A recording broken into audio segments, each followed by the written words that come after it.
kita simak apa saja yang akan disampaikan oleh narasumber kita. Kita dengarkan dengan baik, semoga ilmu yang kita dapat nanti dapat bermanfaat buat kita semua, Ibu.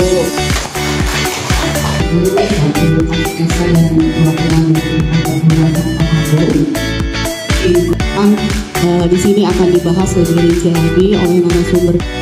Assalamualaikum warahmatullahi wabarakatuh. Cuma memang kalau kita sudah sangat siap, sehingga ini perlu kita perhatikan kayak mungkin nanti kalau untuk kita sekarang boleh beri akumulasi di